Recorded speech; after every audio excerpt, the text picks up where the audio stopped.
Baik, bismillahirrahmanirrahim. Assalamualaikum warahmatullahi wabarakatuh.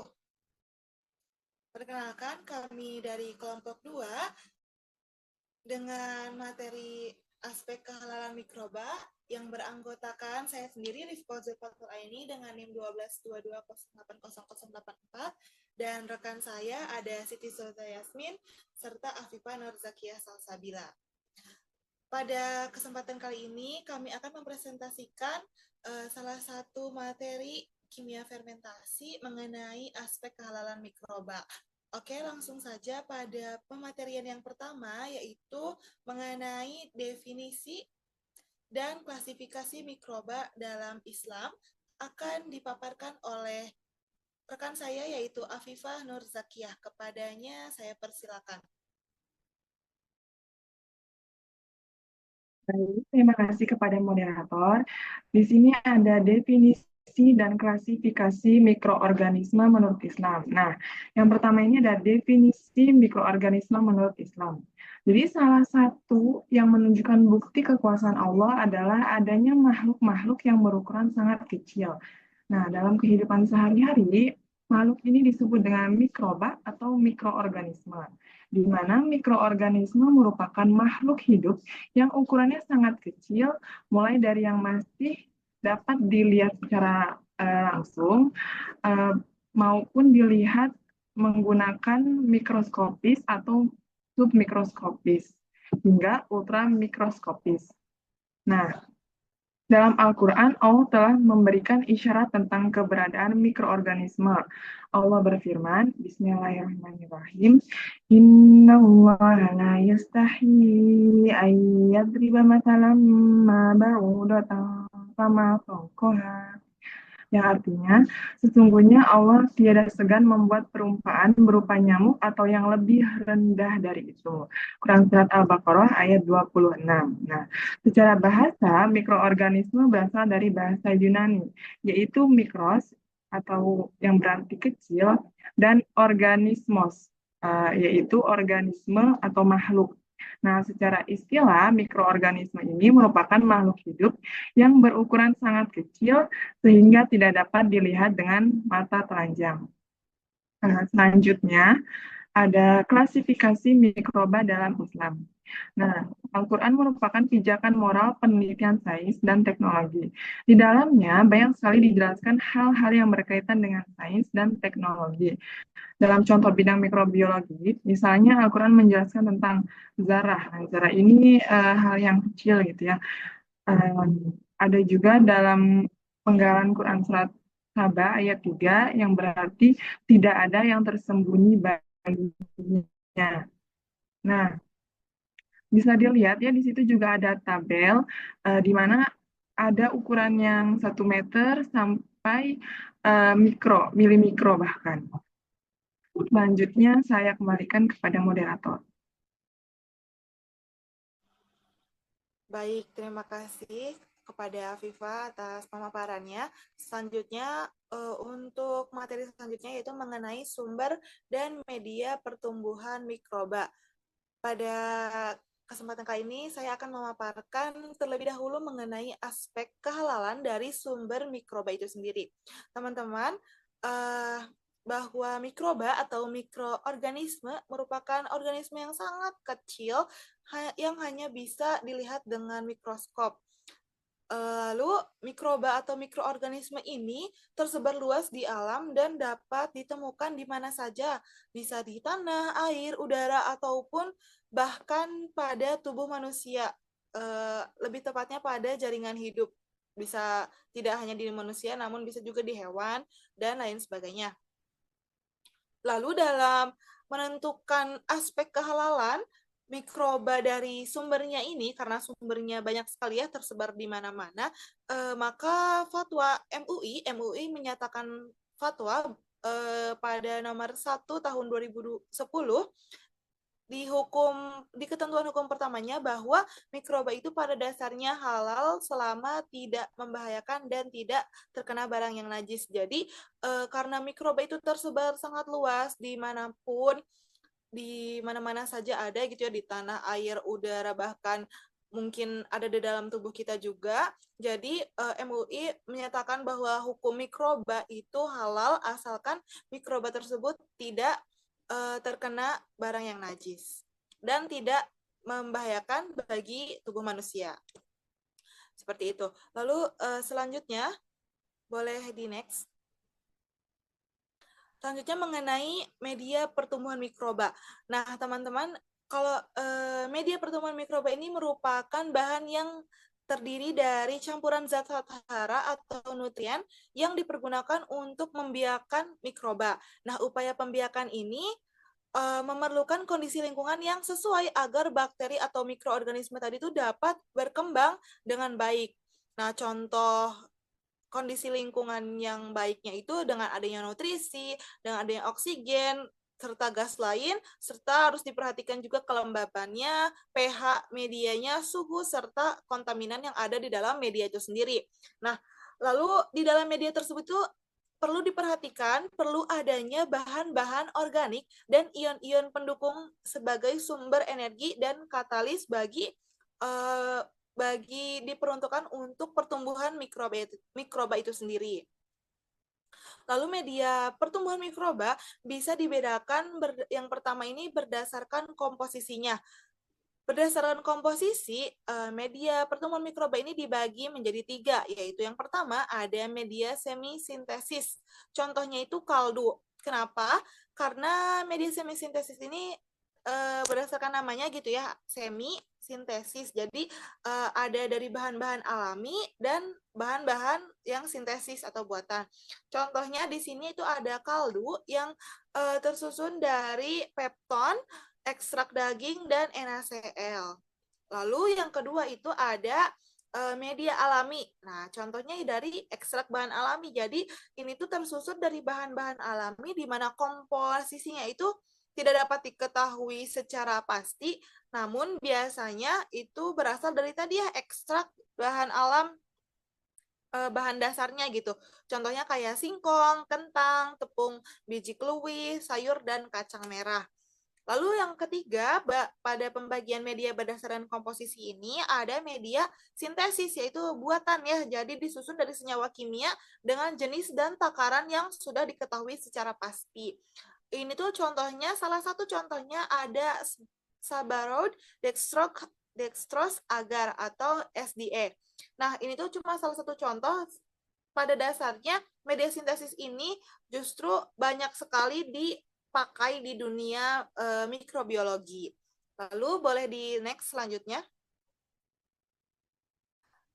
Masih mengenai media pertumbuhan mikroba, teman-teman, media juga bisa dibedakan berdasarkan bentuk fisiknya. Ini lebih jelas lagi gitu ya, dapat kita bedakan. Yang pertama itu ada media cair. Contohnya di sini tuh ada NB, PDF, LB, MCB, TSB, PDB. Ini merupakan singkatan-singkatan ya. Kalau NB itu nutrient broth, lalu PDF itu peptone dilution fluid, LB itu lactose broth, MCB McConkey broth, dan TSB itu tripic soy broth. Lalu ada PDB atau PDB itu potato dextrose broth dan lain-lain sebagainya. Nah, media cair ini biasanya digunakan untuk pembenihan, mohon maaf, yang pembenihan diperkaya sebelum ditanam ke media padat. Lalu yang kedua itu ada media semi padat. Nah, media semi padat ini mengandung bahan agar gitu ya dengan jumlah setengah dari jumlah seharusnya. Jadi sehingga medianya itu tidak terlalu cair, tidak terlalu padat, jadi kenyal seperti itu. Contohnya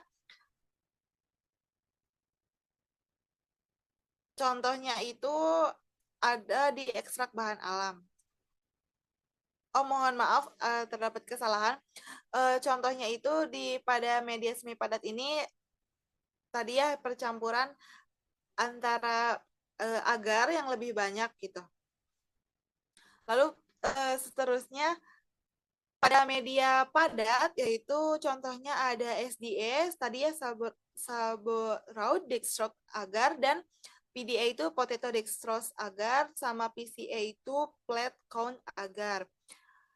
Nah, ini tuh mengandung komposisi agarnya itu sebanyak 15%. Nah, media ini itu untuk isolasi dan untuk memperoleh biakan murni mikroba serta untuk mempelajari jamur atau bakteri.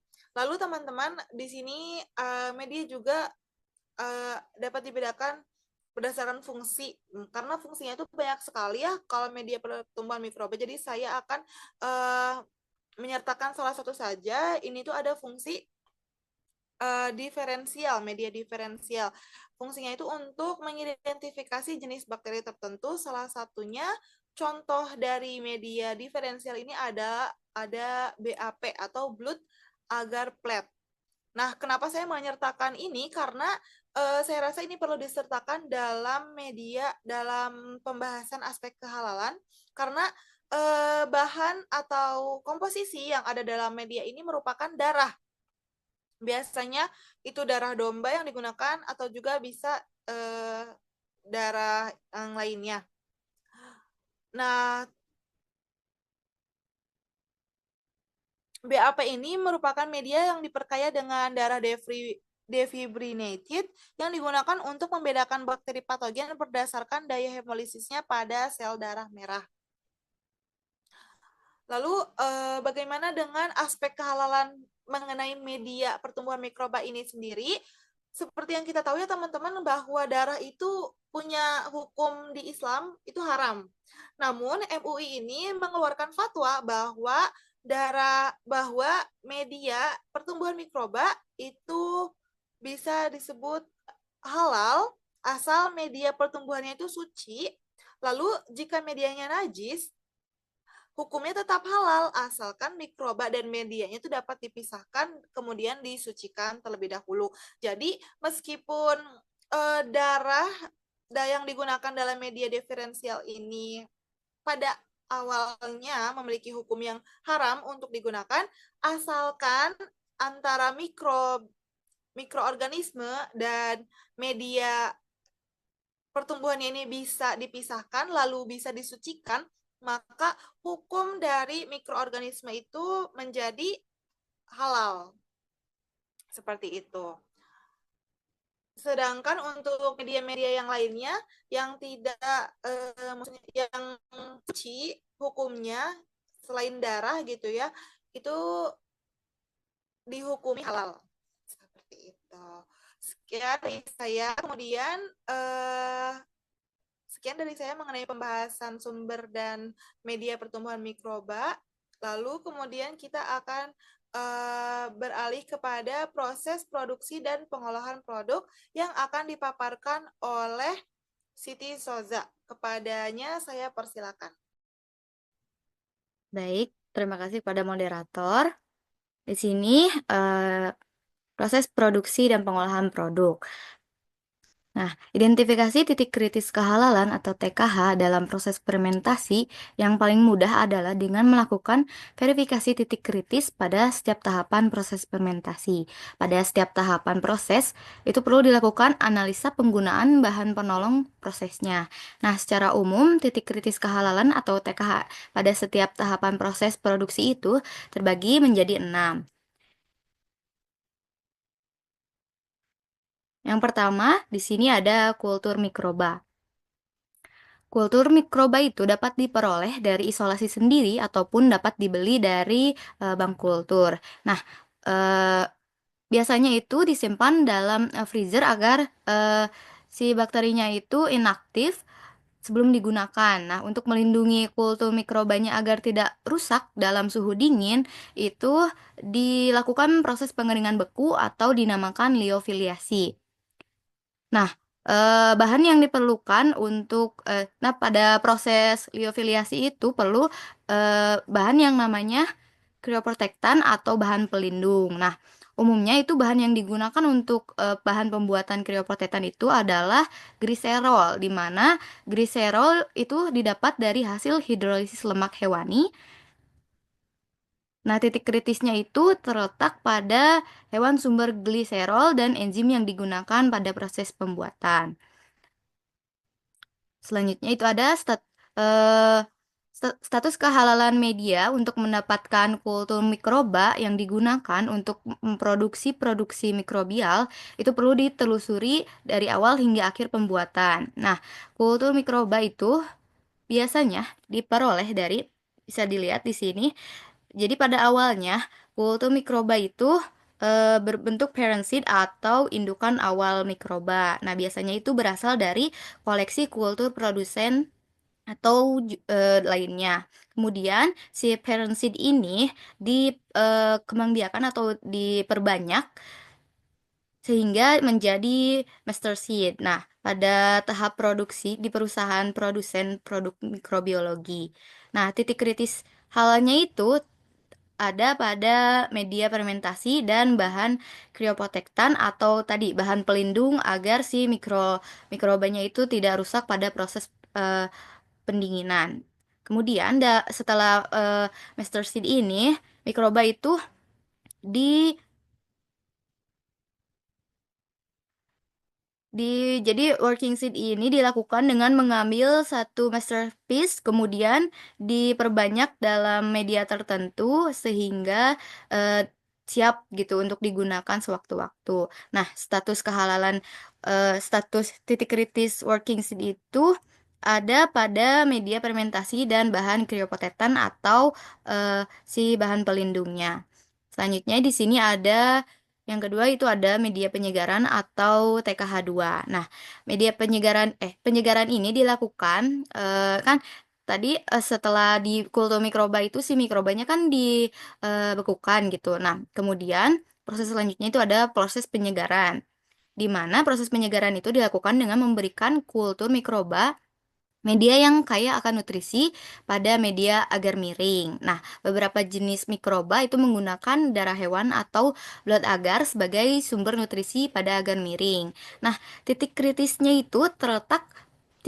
halanya itu terletak pada sumber protein dan enzim untuk proses hidrolisis.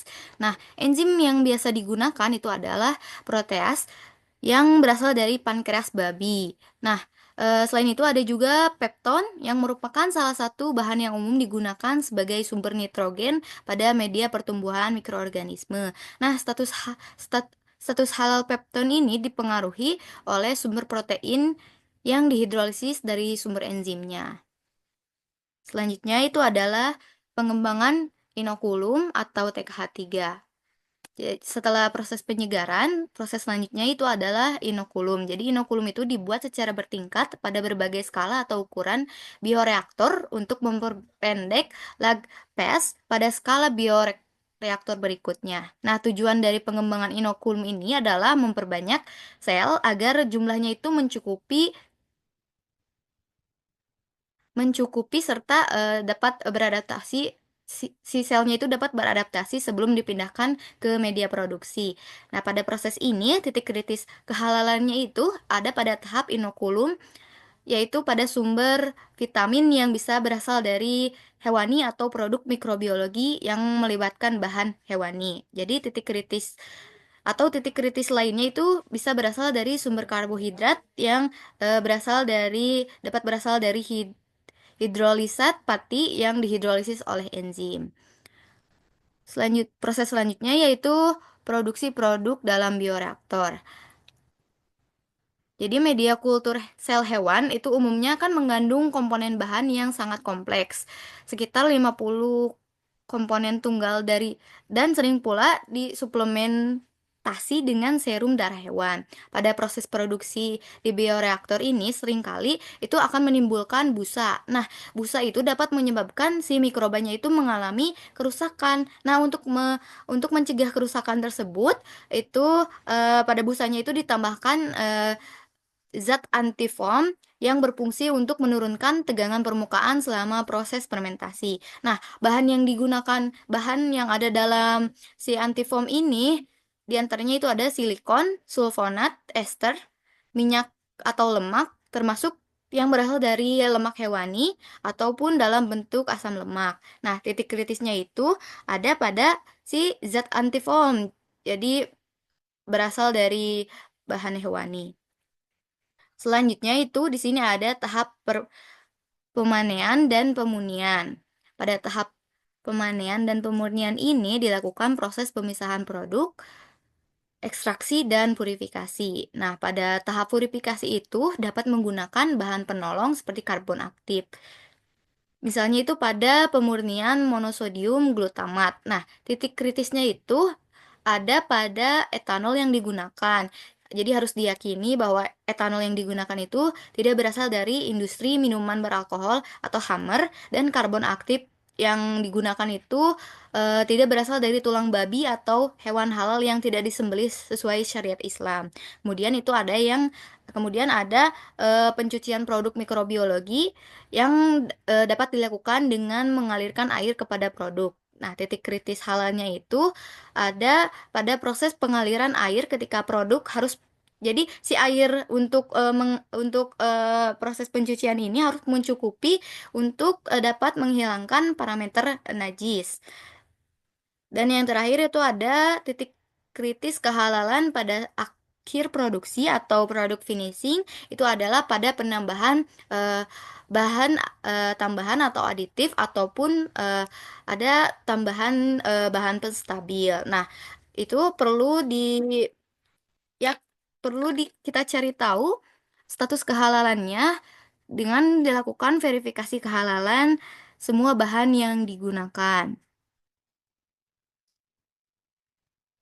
Nah, kemudian seperti contohnya itu ada bahan tambahan yang mungkin digunakan itu ada penambahan enzim mikrobiologi dalam bentuk powder, dilakukan proses spray drying dengan coating dari maltodextrin. Kemudian ada contoh lainnya itu ada penambahan flavor, pewarna, pengawet.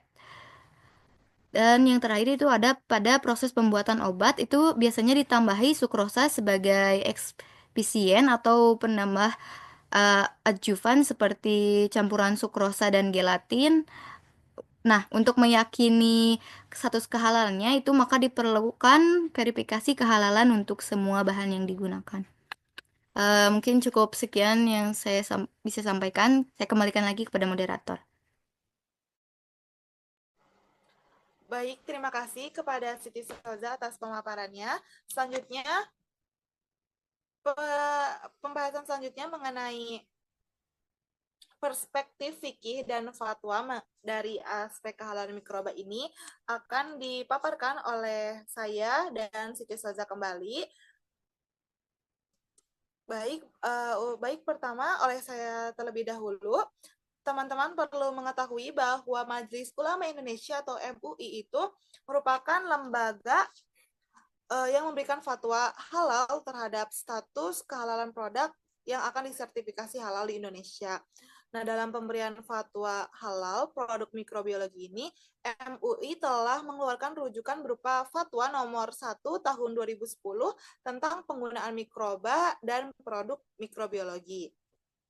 Di sini ada beberapa firman Allah yang disertakan di dalam fatwa MUI. Yang pertama ini ada surat Al-Baqarah ayat 168. A'udzubillahi minasyaitonirrajim. Bismillahirrahmanirrahim.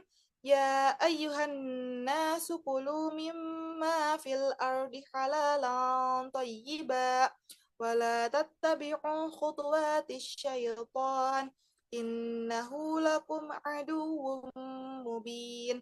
Yang artinya, hai sekalian manusia, makanlah yang halal lagi baik dari apa yang terdapat di bumi, dan janganlah kamu mengikuti langkah-langkah setan, karena sesungguhnya setan itu adalah musuh yang nyata bagimu. Lalu ada juga firman Allah yang lain pada Al-Quran surat Al-A'raf ayat 157 yang berbunyi Bismillahirrahmanirrahim wa yuhillu lahumut tayyibati wa yuharrimu alaihimul khabath, yang artinya yaitu orang yang menghalalkan bagi mereka segala yang baik dan mengharamkan bagi mereka segala yang buruk.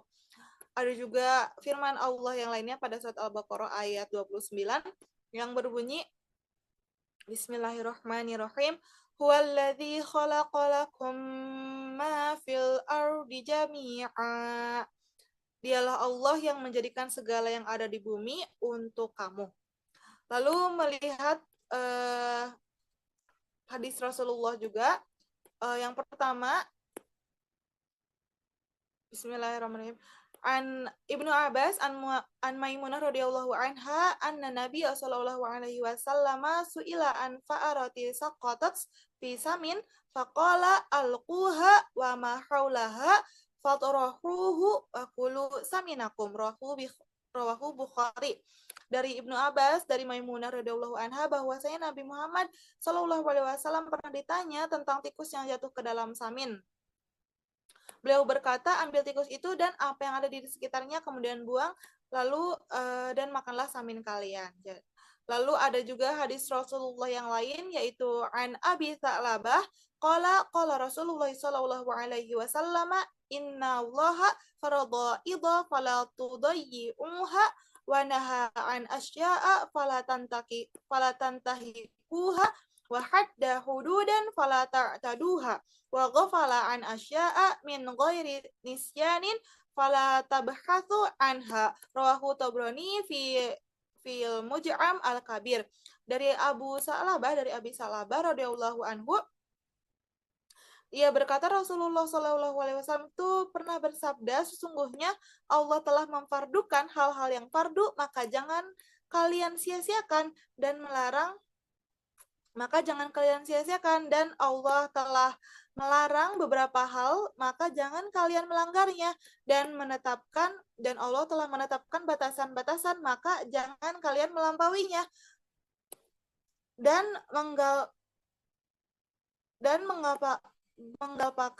mengalpakan beberapa hal tanpa lupa, maka jangan kalian cari-cari tentangnya. Hadis riwayat Tabrani dalam Al-Muj'am Al-Kabir. Lalu ada satu hadis lagi dari Ibnu Majah dan Daruqutni yang berbunyi la dororo wala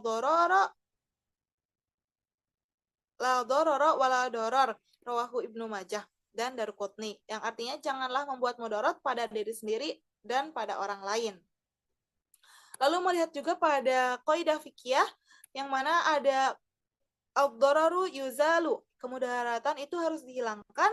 Lalu ada juga mencegah mafsadat atau kerusakan lebih didahulukan daripada mengambil kemaslahatan. Lalu juga ada hukum asal dalam hal-hal yang bermanfaat adalah boleh. Boleh di next. Baik, selanjutnya dalam penentuan fatwa, MUI ini memperhatikan perbedaan pendapat di kalangan ulama mengenai hukum barang cair atau al-ma'i yang terkena najis. Nah, Imam Al-Zuhri dan Imam Al-Auza'i itu berpendapat bahwa benda cair itu dihukumi sama dengan hukum air, di mana tidak berubah menjadi najis kecuali jika air itu berubah sebab adanya najis. Jadi kalau misalkan air tersebut tidak berubah, maka ia tetap dihukumi suci. Namun jika berubah sebab datangnya najis, maka air tersebut menjadi tidak suci kembali. Nah, ini juga merupakan pendapat dari Ibnu Abbas dan Ibnu Mas'ud. Selanjutnya, MUI juga memperhatikan pendapat para fuqaha tentang tumbuhan yang hidup di atas kotoran, yang antara lain itu termaktub dalam kitab Raudhah At-Talibin,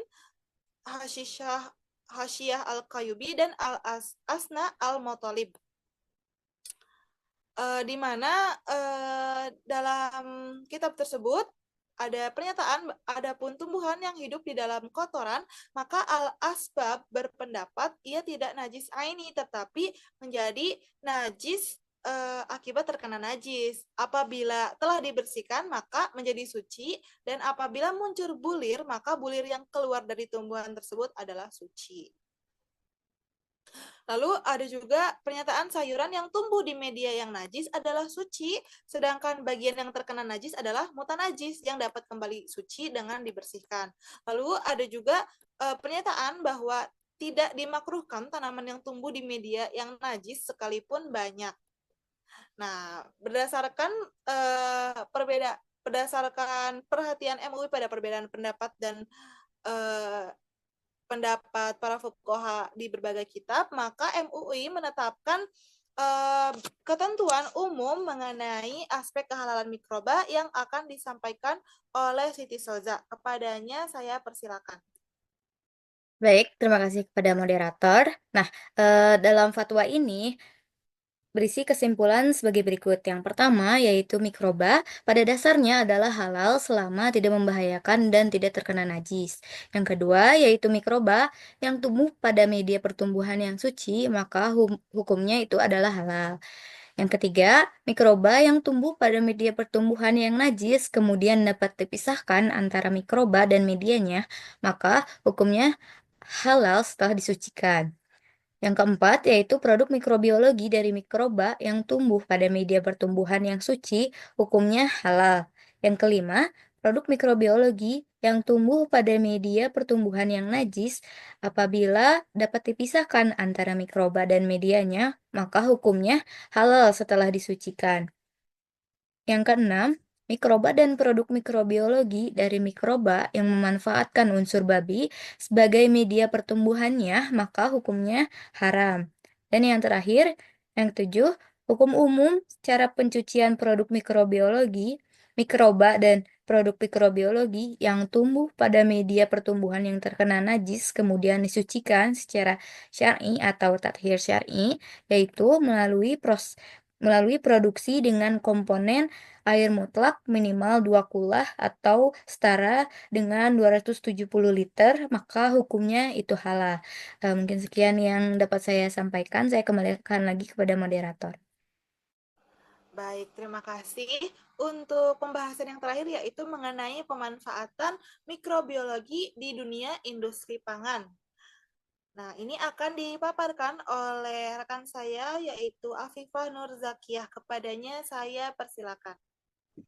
Baik, terima kasih kepada moderator.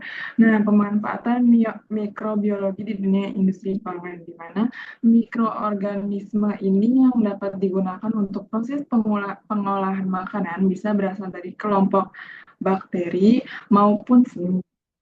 Nah, yang pertama ini ada fermentasi, di mana fermentasi diartikan sebagai suatu proses transformasi biokimiawi melalui aktivitas enzimatis mikroorganisme pada kondisi lingkungan yang terkendali. Nah, proses transformasi biokimiawi tersebut menggambarkan perubahan makromolekul.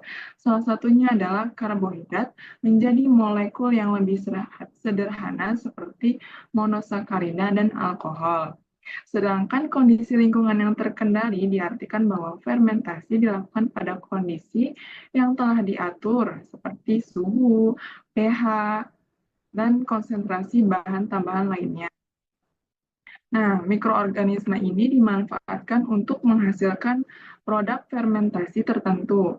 Contohnya seperti tempe. Nah, tempe ini menggunakan mikroorganisme Rhizopus oligosporus, di mana untuk mengubah kedelai menjadi produk yang lebih bergizi, juga berfungsi sebagai makanan yang awet.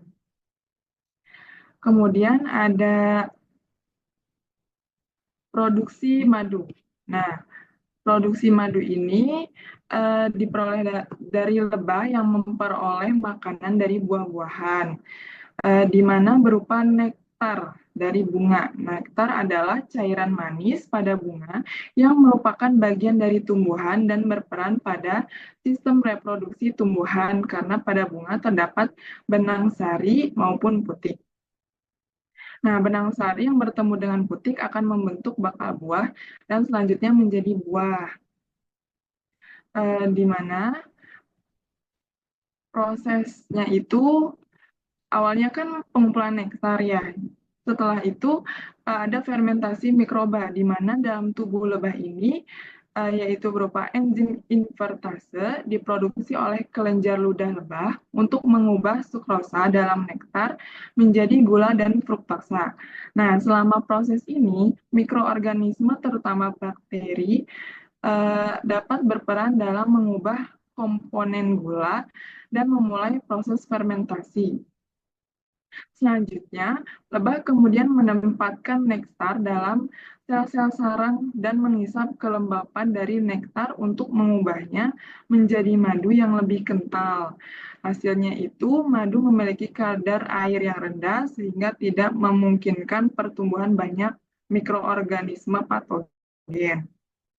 Selanjutnya ada pengawetan. Nah, pengawetan adalah proses yang bertujuan untuk memperpanjang masa simpan makanan dengan cara menghambat pertumbuhan mikroorganisme yang dapat menyebabkan pertumbuhan.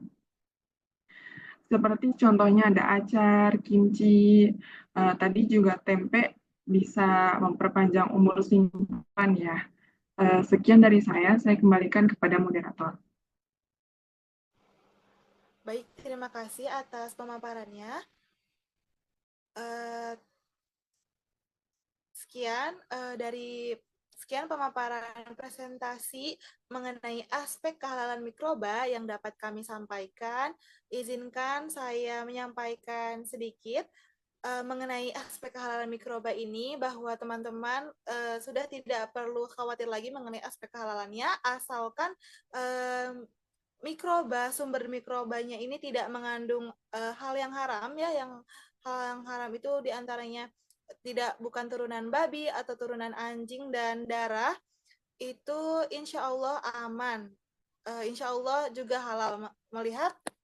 Melihat pada firman Allah dan hadis Rasul juga tadi ya, bahwasanya Rasulullah pernah bersabda, ketika Allah tidak membahas suatu hal itu bukan karena Allah lupa, namun itu merupakan suatu keringanan untuk kita. Jadi kita jangan mencari-cari tentangnya.